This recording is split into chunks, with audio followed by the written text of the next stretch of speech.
श्री स्वामी समर्थ. तर आज व्हिडिओची सुरुवात सकाळीच झाली होती. सकाळी ऊन खात अंघोळ झाल्यानंतर भरपूरच थंडी वाजत होती. आज 7:30 ते 8च्या दरम्यान अंघोळ झाली होती. म्हटलं चला उन्हात उभा राहिल्याशिवाय पर्याय नाही आहे, त्यामुळे उन्हामध्ये उभी राहिली आणि 4 कपडे होते धुतलेले ते सुद्धा टाकून घेतले. घरात आल्यानंतर केस विंचरून घेतली आणि म्हटलं स्वतःसाठी कधीतरी वेळ काढावा. तर स्किन केअर करत होती मी. आधी माझं मॉइश्चरायझर होतं ते मी आधी स्किनला अप्लाय केलं. तर आता मी हे कुठलं आहे आणि कुठलं वापरते हे मी सांगू शकत नाही, कारण हे डॉक्टरांचे सजेशने आहे.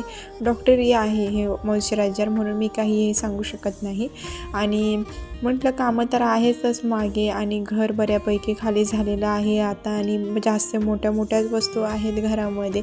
ते पण येत्या संडेपर्यंत होऊन जाईल. भारी 8 दिवस लागतील मला सर्व गोष्टी ठेवायला, पण घर ओके होऊन जाईल.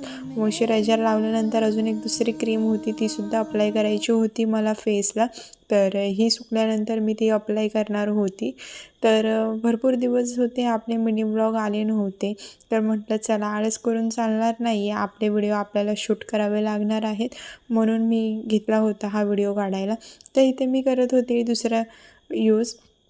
म्हटलं चला आधी कानातले वगैरे घालून घेऊया, कारण कानातले पण नव्हते आणि टिकली नव्हती, त्यामुळे मी सगळ्यात आधी कानातले घातले.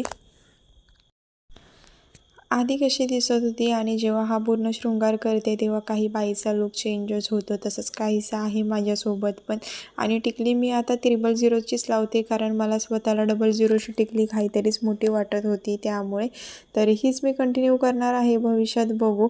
आणि ही एक माझी आहे नेक्स्ट क्रीम, तीसुद्धा मी आता फेसला अप्लाय करते, कारण 3 दिवस असे झाले आहेत ना की खरंच माझ्या चेहऱ्याकडे लक्ष नव्हतं, केसांकडे नव्हतं. त्यात आलं होतं मिस्टरांचं पार्सल, माझं नाही, आणि त्यांना सुद्धा जास्त काही महागातलं नव्हतं. आता थंडी चालू आहे ना, त्यामुळे हँड ग्लोव्ज टोपी मागवली होती.